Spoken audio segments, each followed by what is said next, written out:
Okay. We now have Okay. Dr. Charles Muller and Dr. Toru Tomabechi and Dr. Kiyonori Nagasaki from the University of Tokyo. So over to you. Sounds like I'm supposed to. Okay, good morning from Tokyo. My name is Charles Muller, and I am accompanied by my colleagues in our Digital Resources Project, Kiyonori Nagasaki and Toru Tomabechi of the International Institute of Digital Humanities here in Tokyo, which is affiliated with the University of Tokyo. We will be sharing our hour equally between the three of us, giving three separate presentations related to the development of resources in Buddhist studies here in Japan. It may be surprising to some, but in fact, the field of Buddhist studies in Asia has been one of the early leaders in the area of DH. The cultural breadth of the field, along with the vast number of texts, have made digitization an absolute necessity. Okay then, so as I said, we will have three presentations. So we will now start off with our first presenter, Kiyonori Nagasaki. Sorry. We'll start off with our first presenter, Toru Tomabechi of the International Institute of Digital Humanities here in Tokyo.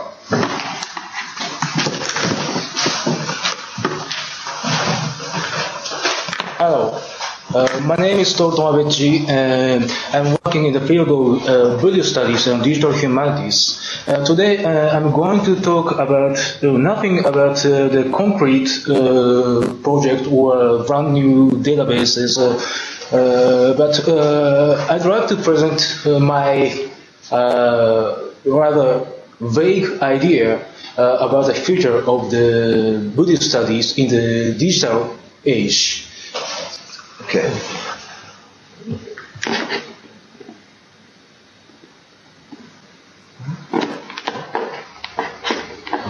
You want us to share? Share. What?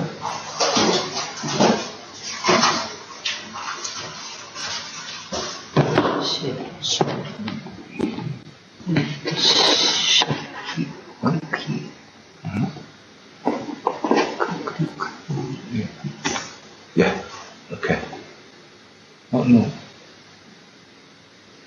Try again. It's still. No. ちょっと遅れてますかね。遅れてしまいました。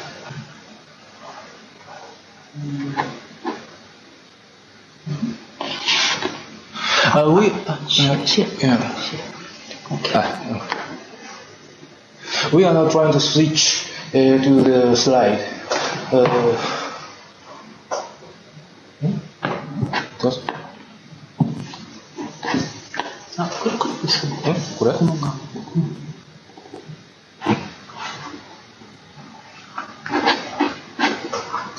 Okay. Yes.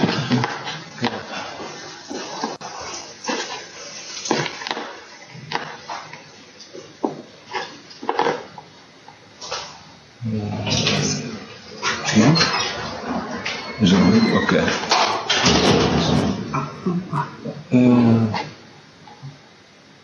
全画面ですはちょっとならない危険だと思います。We're sorry. 遅いな。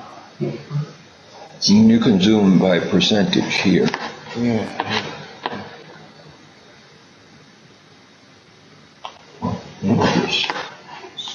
1ウィンドウが行く形になっているはずなので、一つのウィンドウが転送される形になっているはずなので、これで。Okay, we're sorry. So the title of my presentation is Transmitting Traditional Method of Buddhist Study in the Web Sphere. By traditional, I mean the philological Buddhist studies.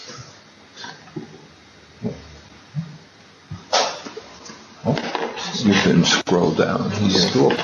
Oh.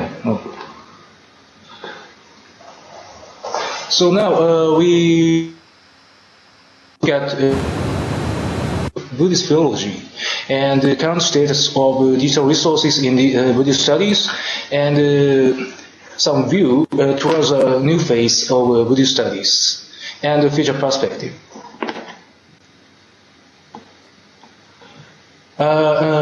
It is possible to roughly divide the Buddhist studies into two schools of methods, which I may call French-Belgian school and Viennese school. The French-Belgian school is represented by such scholars as Louis de la Vallée-Poussin, Sylvain Lévy, Paul de Méville, Étienne Lamotte, and Viennese school by Elie Fauner and others. Some features of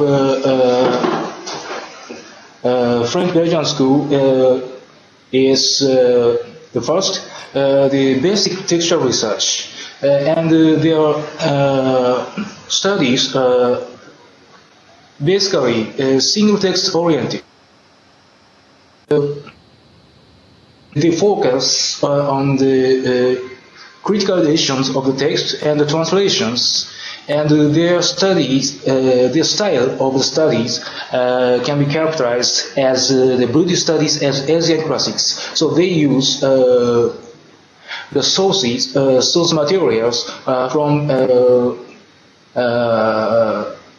a variety of original languages, such as Indic, including Sanskrit and Pali and so on, and Tibetan, Chinese, Japanese, and so on. On the other hand, this picture shows the image of the method of French-Belgian school, which I may call a single text-oriented model. So, in order to understand the main text or main subject, some main theme, they use a variety of testimonies from various languages and various periods of time. So here you see a sample of a work of French-Belgian school, which is a critical French translation of a Buddhist text called UTokyo.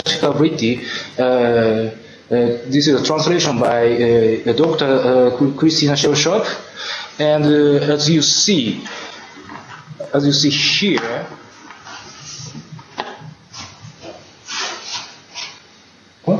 No? It's okay. Yeah, you see here the word expression, the Prince de Muni. So, in order to explain and understand this single expression, the French-Belgian school put almost all the available information into one footnote. This is a typical style of the French-Belgian school of Buddhist studies.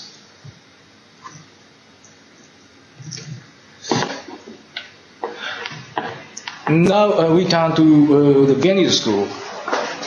Viennese school of the Buddhist studies can be characterized as a historical study of philosophy. So they try to reconstruct the history of Indian philosophy through a historical philological method. And their Buddhist studies can be also characterized as Buddhist studies and Indology. They focus mainly on Indic and Indic texts and the Tibetan translation of Indic Buddhist texts. So this is the image of Viennese school of Buddhist studies. So they try to understand the main text sub-subject in the history of philosophy. So what is important here is the chronological order of the text. So in order to understand the main text, they use the text which precedes or contemporary to the main text. This is a sample of a recent work of Viennese School of Buddhist Studies. This is a text on Buddhist logic called the Pramana Vinishchaya, which I have edited recently. Here you see the two footnotes, two ranks of footnotes. The first one is the second testimony, and the second footnote are variant readings. So in the first footnote, you see several strange signs, CIE and CEE and so on. These are the siglas, two siglas used to indicate the chronological relationship between the main text. This main text is this Pramana Vinishchaya 3, and the other testimonies. So some text is quoted in the main text, and the main text is quoted in some other text. So this relationship is expressed with these siglas. So this is the reflection of the historical method within the critical edition. This is a sample of the Viennese school. Okay, so now we turn to the current situation of digital resources in the Buddhist studies. So, just like in many other fields of humanities, we have a variety of digital resources online. So of course we have e-text databases and digitized manuscript photos, xylographs, and so on, and dictionaries such as DDB, which will be presented by Professor Miura today, and online bibliographies, and repository of articles, and electronic libraries. But this current situation may be characterized as source and tool oriented. So the researchers mainly trying to create a database and so on as the basic resources, basic source materials, and research tools. So this is the source tool-oriented model. So researchers access to different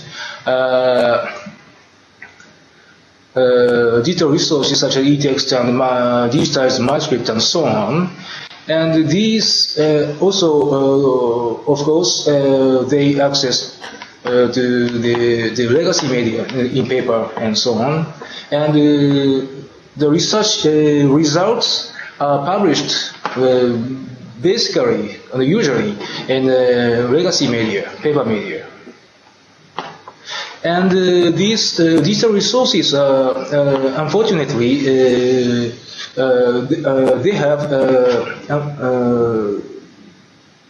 idiosyncratic interfaces which are not compatible each other. So we sorry. So the next step of the digital resources in the Buddhist studies needs a kind of unified interface to access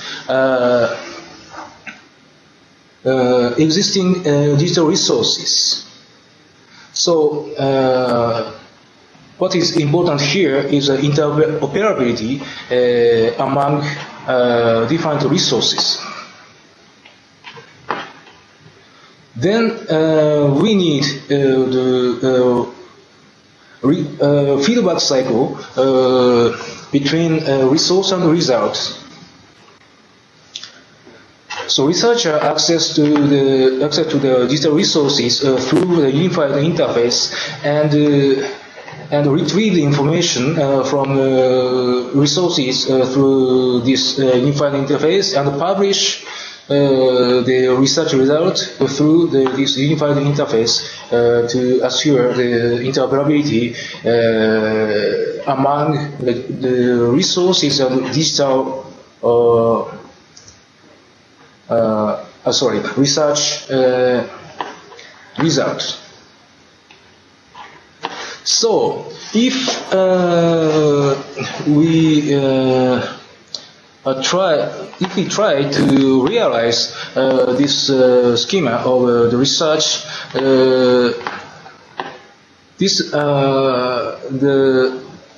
the image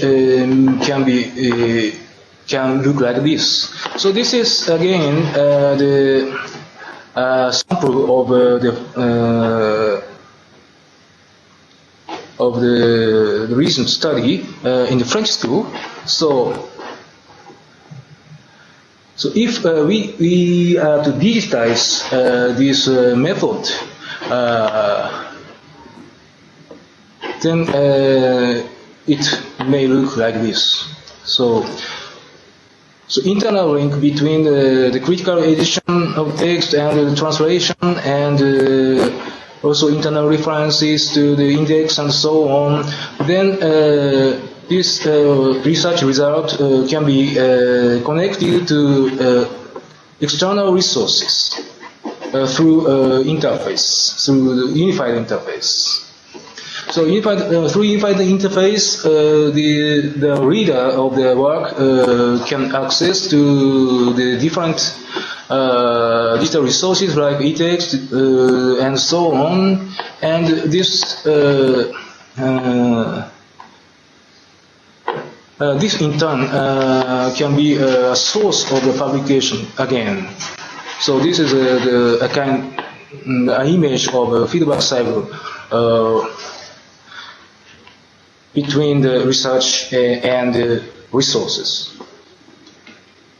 So to realize this, we need a kind of rigid framework.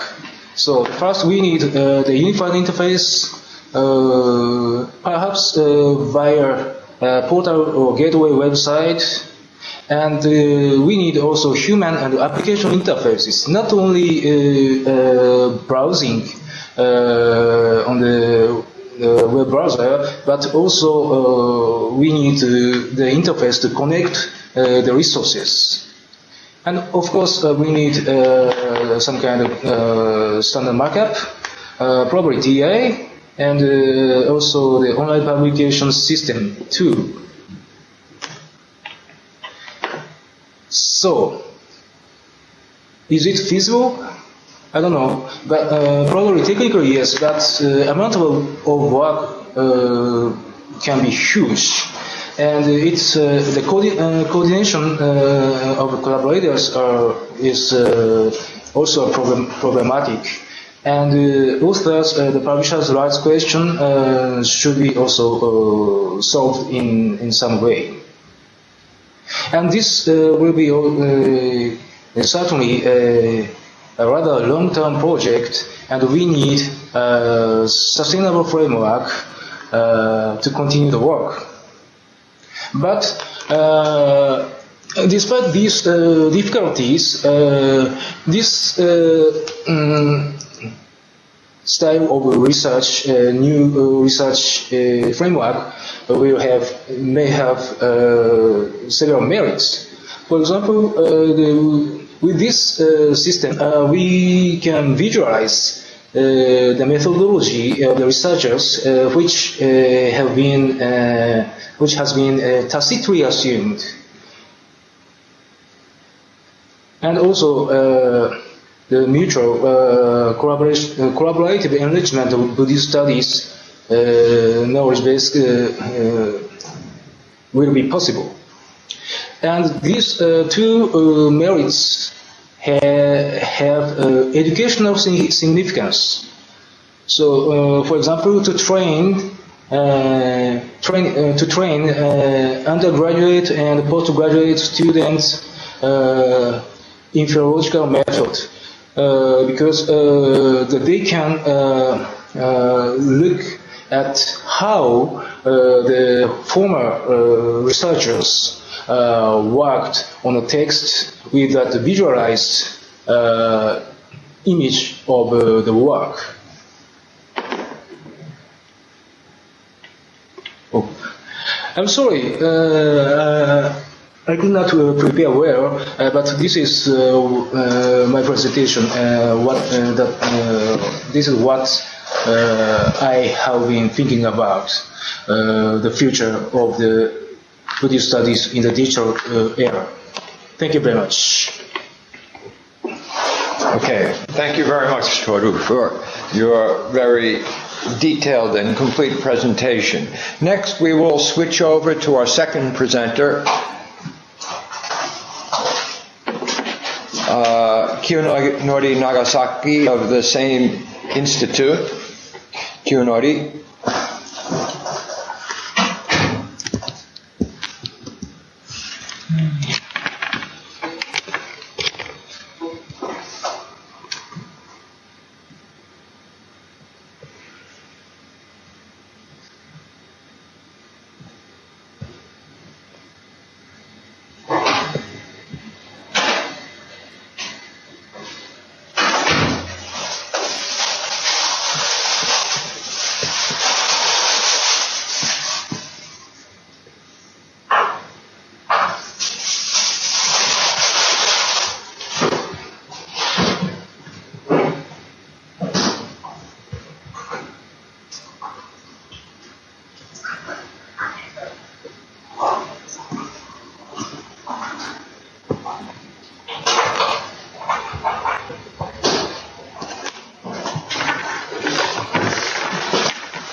Okay,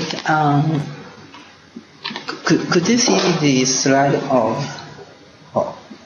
the slide?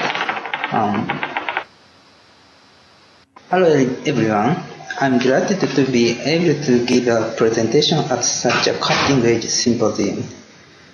This presentation will describe the state of the digitalization of Buddhist studies in Japan in order to clarify its significance for digital humanities in Japan.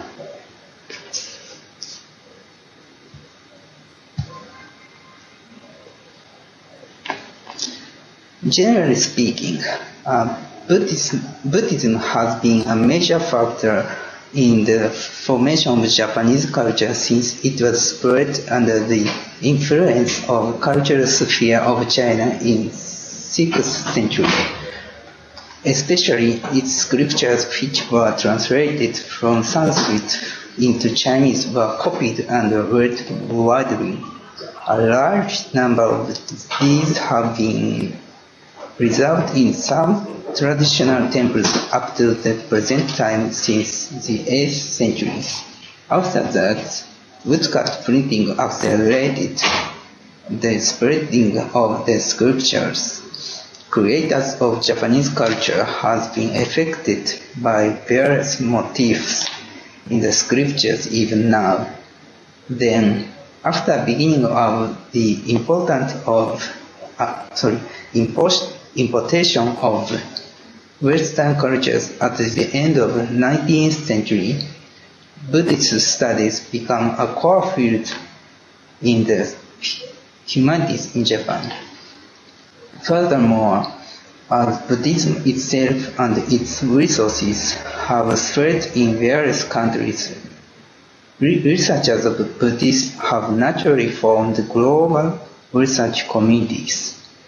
Buddhism spread mainly within eastern half of the Eurasian continent, including various languages and cultures, while its resources had been divided by many Western countries during colonial period.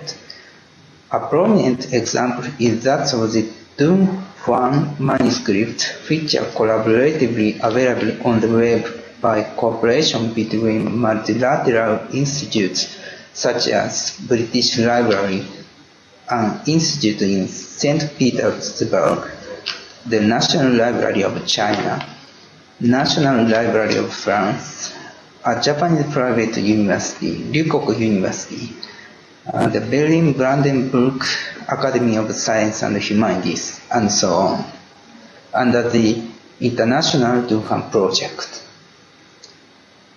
Thus, Buddhist studies have been addressed in various countries even outside of Asia.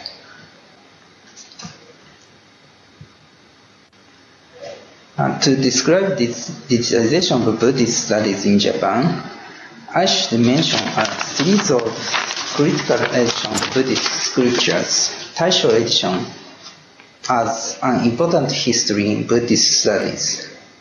The Taisho Shinshu Daizokyo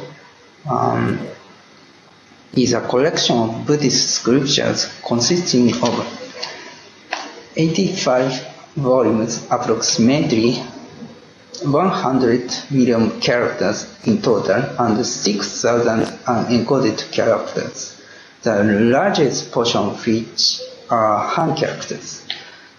The Taisho was critically edited from 1924 to 1934.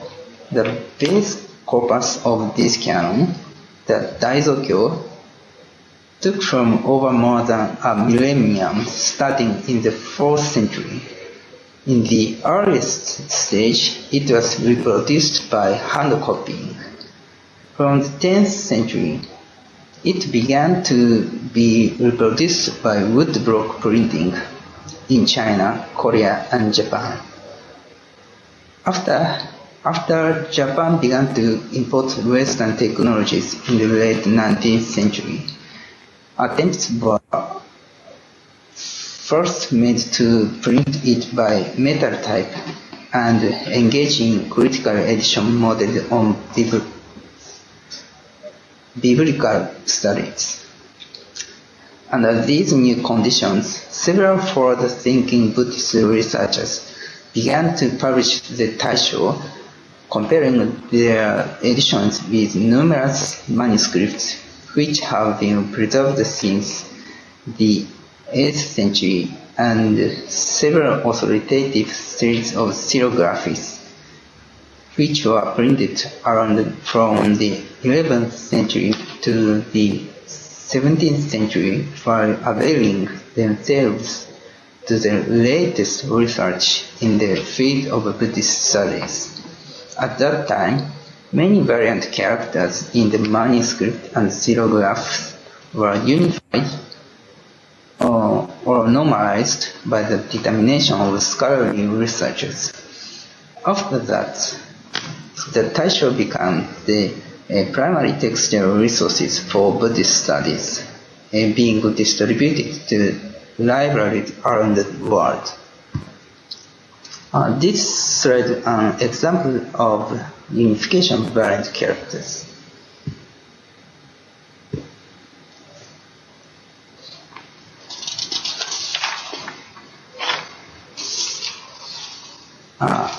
During the digital age, Taisho has been freely developed for digital usage.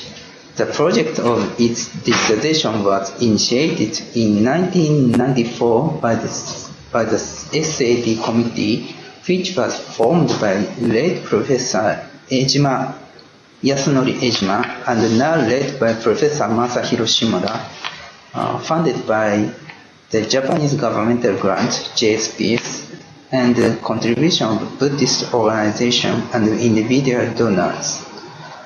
In the early stage of the project, its contributors input the text manual. It faces several typical difficulties in the digitization of Japanese or Eastern resources, such as variant characters which are not encoded in the UCS, the Universal Code Character Set, or slightly different from the encoded characters. Transition of textual format from legacy to contemporary, management of workflow of a set of huge text, and so on. They had been individually solved by arrangement of workflow and decision-making and development of specific web collaboration system.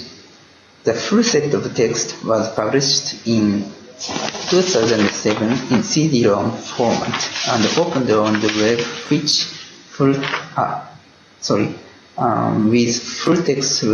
full text search and convenient retrieval function of a specific dictionary in 2008. After that, depending on the set of full text, the SAT project started to enhance its function by making relationship with other digital resources such as bibliographical database and English translation using various technologies such as AJAX, Web API, standard off-style markup, and so on. Especially a specific bibliographical database which has been developed since the 1980s by an academic society of Buddhist Studies named Japanese Association of Indian and Buddhist Studies, are very useful to connect with other resources. The fact that such a traditional community has kept the digitalization project spending several tens of thousands US dollars every year means many researchers in the field implicitly advocate a kind of digital humanities. Anyway, SAT committee has been improving the legacy system and the data as needed so that the accumulated data can be used continuously. As I mentioned, not only the Taisho, but also various primary resources of Buddhists have been preserved in Japan. Therefore, Japanese researchers should be responsible for their digitalization, like Western literatures in Western countries. It should also contribute to the development of digitalization of Buddhist studies in Japan.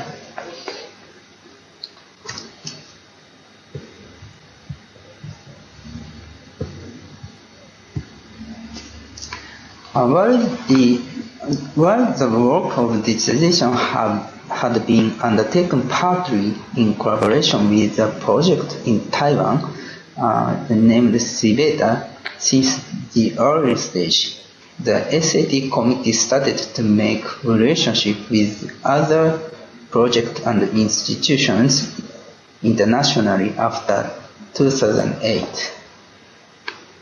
In the field of Buddhist studies, it is relatively easy to do so rather than other fields of the humanities in Japan, as international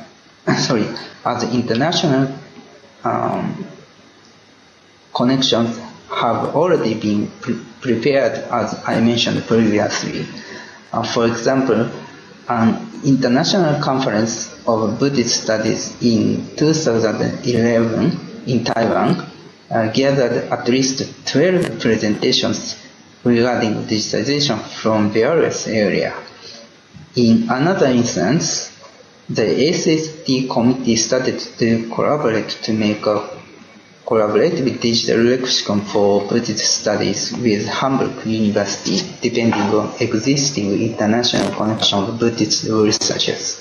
In other words, as it is difficult to avoid criticism by international academic committees in the field, the digitalization of Buddhist studies has been improved under this critical pressure.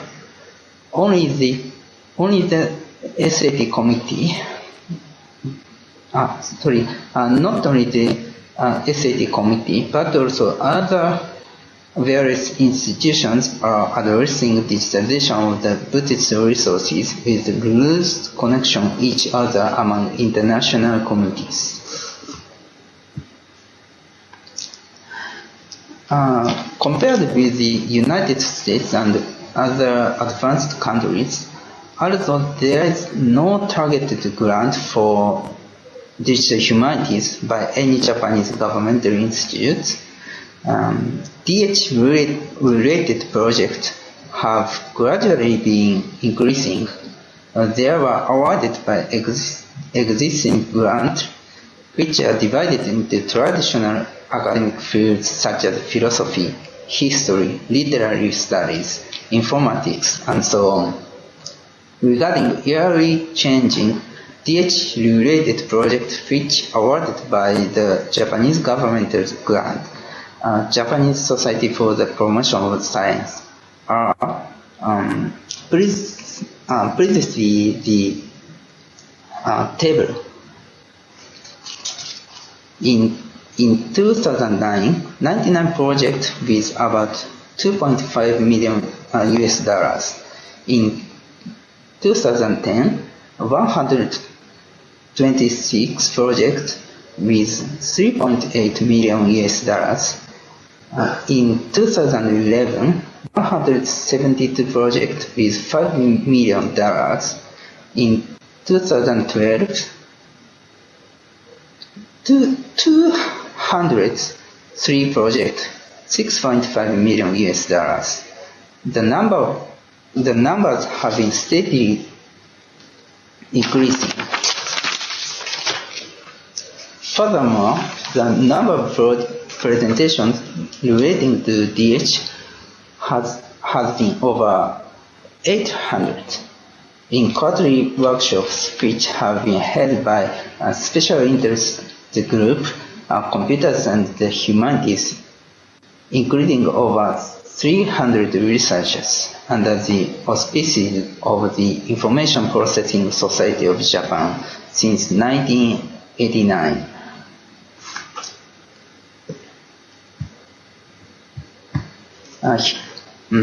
Of course, projects of the digitalization of Buddhist studies are included here, but many of them are related to other fields such as linguistics, history, literary studies, and so on. However, most of the projects which were related there have not, and percentage of presentations have submitted from Japan to the international DH meetings, such as the annual DH conference. In fact, it is difficult for most of the Japanese research projects, especially of humanities researchers, to continuously communicate with international committees. But Japanese researchers have been strongly required to work globally by mostly administrative reasons of universities and institutes. As researchers of the humanities, tendency is critical from the short-term standpoint. But anyway, as a humanities should be global research in the long run, like science. Digital humanities or kind of digital technologies will play an eminent role in the near future, as mentioned by Professor Masahiro Shimoda in his plenary speech at the DH 2000. While most of Japanese researchers have not yet worked digitally and globally, in spite of such impending requirements, researchers of Buddhist studies have been relatively familiar with such style of research and actually working not only personally but also under the initiative of its academic society. Such experiences regarding digitalization in Buddhist studies will be useful as a model for the coming global Japanese digital culture of the humanities in various ways in Japan. Additionally, it may be useful for the global dissemination of DH such as Global Outlook DH to locate these kind of fields in each cultural area. Thank you. Thank you very much, Kiyonori. Okay, now we'll move to the last presentation, my own presentation, which will be regarding 2 online lexicographical projects. And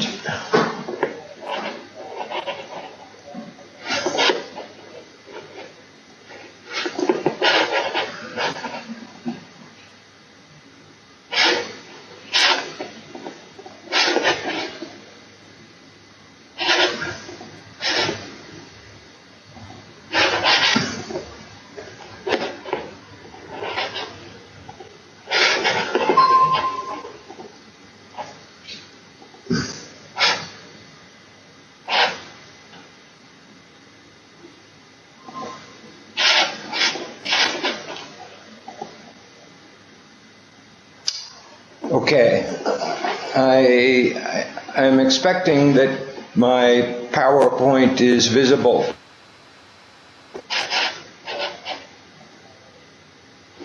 To you now.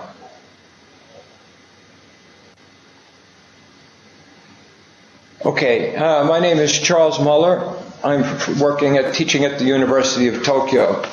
And today I would like to introduce you to a pair of online lexicographical projects that I have been administering for more than 2 decades. These are the Digital Dictionary of Buddhism, usually referred to by the acronym DDB, and the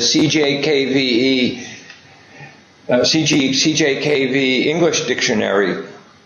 They're both large-scale compilations of Chinese logograph-based terms and text names, temple names, school names, person names, and so forth. For the DDB, these are terms found in Buddhist canonical resources, and our collection presently contains more than 60,000 entries, larger than any other existing lexicon in the field.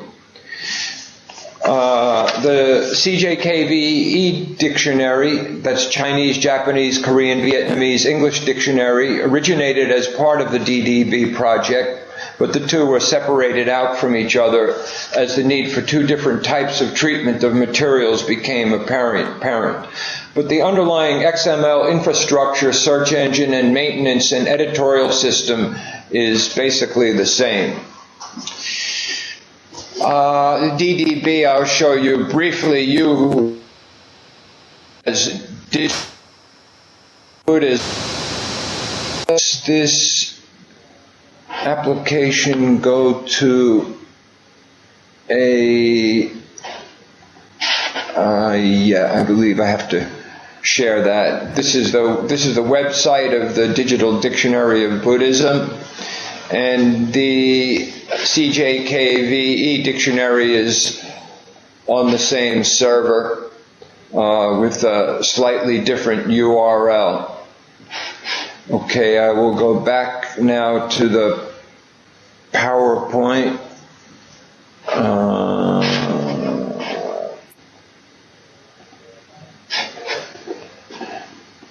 The project has many aspects. It's a project with a long history, and it is one of the distinctive aspects of it is one of the very few online terminological lexicographical databases that is based fully in XML, delivered from XML in a almost TEI conformant XML data structure, and delivered primarily through XSLT and Perl.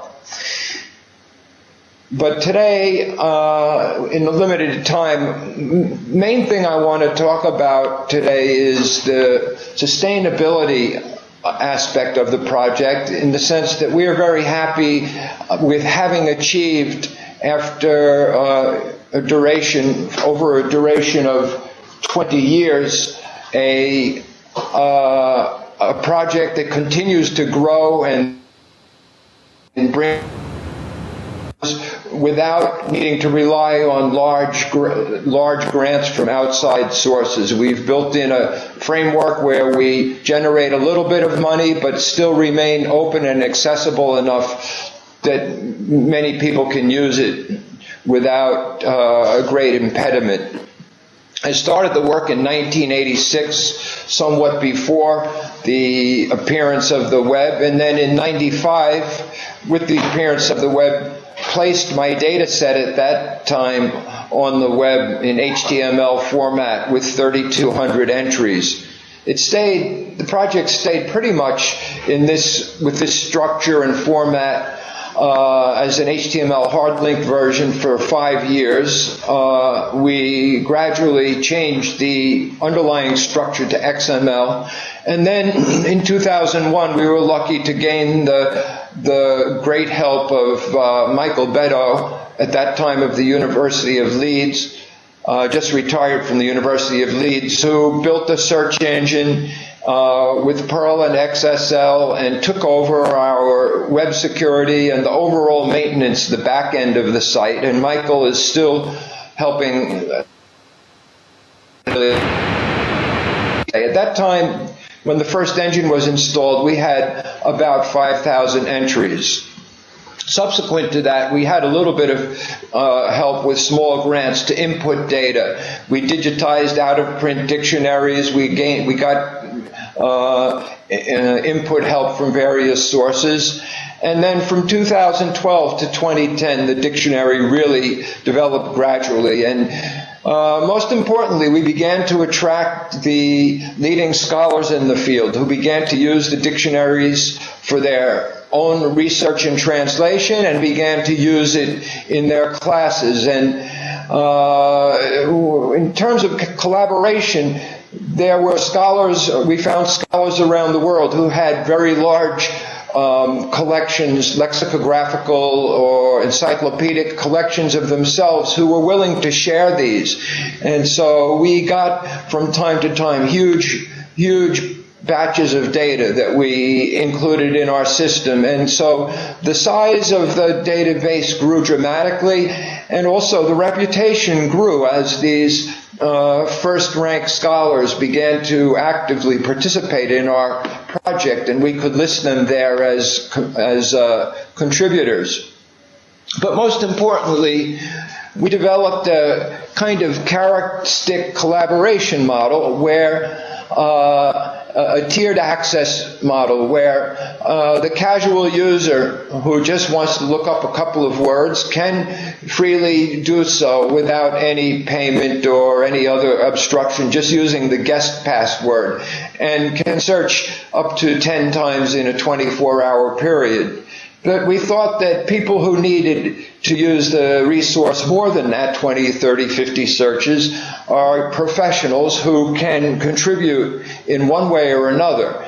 And so we made a condition that after 10 searches, one needed to contribute. And our preference of contribution is very, very much, we prefer data. rather than monetary contributions. We prefer data, especially original research data.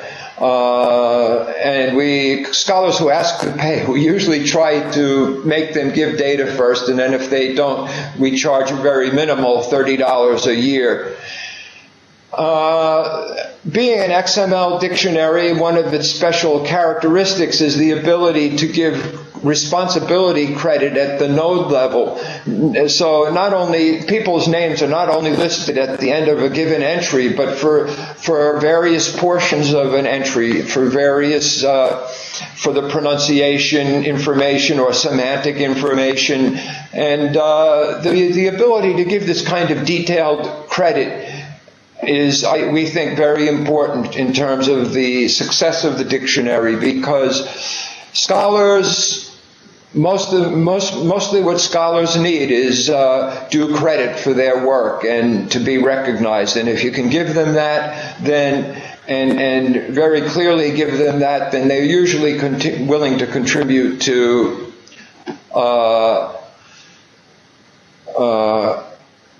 further development of the project. But not only do we list the scholars, contributing scholars, in each entry itself, but we also list them on a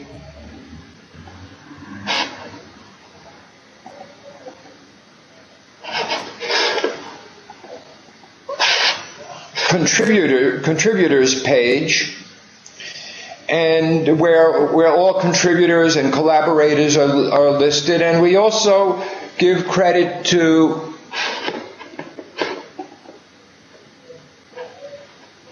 just a moment, please.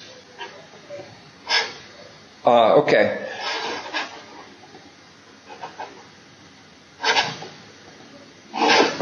Back to Mozilla. We list all the contributions of the collaborators and contributors. Names are listed, and okay, yeah, and also an introduction to the contributor, and a list of what he or she determined, the material that what she or he has contributed to the project is also very clearly laid out. Now here we are. We've entered into one entry of the dictionary. We give the pronunciations for a term. This is a Chinese character that means to come, and we give all the pronunciations in the various East Asian language groups. And then we provide the sentences, the meanings. As you can see, this entry was done by me, but many entries are done by contributing scholars. We give the source, other lexicographical sources, and at the bottom we also give references in other lexicons, if the other major lexicons, if people want to check further.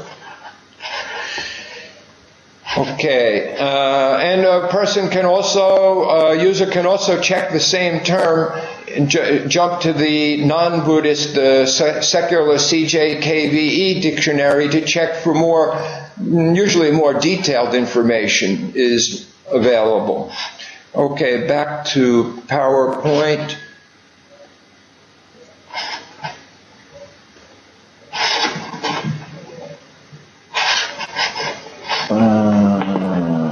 Slideshow from here. Okay.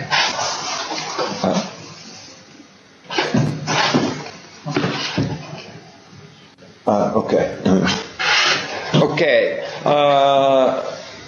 But I can't use slideshow from slide. Okay. Yeah, I changed to this one.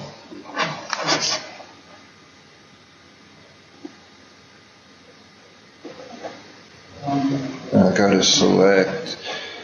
Okay. Okay, previous.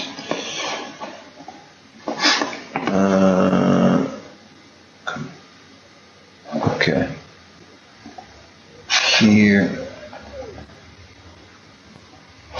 Okay, back to PowerPoint. Okay.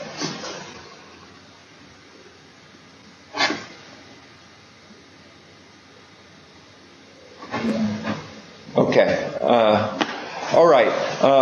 Sorry for the delay. I only have a few minutes. So anyhow, the success, we consider the major part of the success of the project, of course, underlying technical delivery is very important. You have to have good data. You have to have a lot of data. It has to be well edited by good scholars. You have to have a fast and useful search engine applied. You have to have interoperability. Now, I don't have too much time left to show you, but we do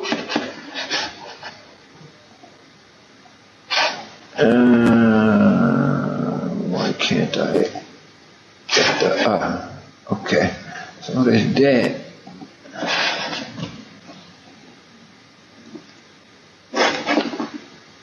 We can't get okay.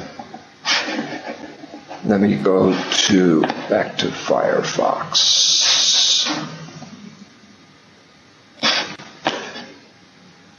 Firefox, okay.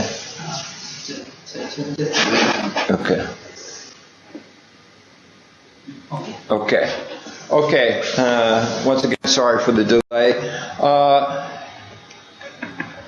And one other aspect that I would just like to mention briefly is, especially being a part of this, Toru Tomabechi mentioned the matter of interfaces and projects being able to work with each other, and that's been an important part of our efforts here at the SAT project to get different types of database and different types of databases and repositories and resources to work with each other. And one of the things that we've done here, actually this was accomplished by Kiyonori Nagasaki, who just presented a few moments ago. But what you see on screen now is the online Buddhist canonical text database called Taisho. And if we open up a text, you don't need to be able to read Chinese, but you can see what this is. If we open up a portion of text and, for example, select a line, over here on the right side in the right upper box, you'll see a list has been generated of all of the terms contained within the selected text, which are in our dictionary, in the DDB. And then if the user, with a simple definition, and if the user wants to go into the DDB, they can jump directly into it. So not only does the user have the text parsed for them and basic translation term provided, but they can also immediately check in detail.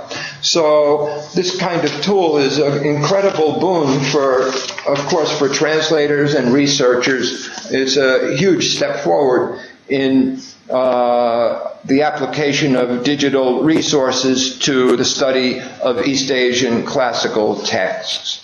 And we would like to thank all of you very much for taking the time to listen to us today, and we hope that the rest of this online conference proceeds well. Thank you to Jeffrey and all the people at University of Alberta for running the show. Okay, have a good day.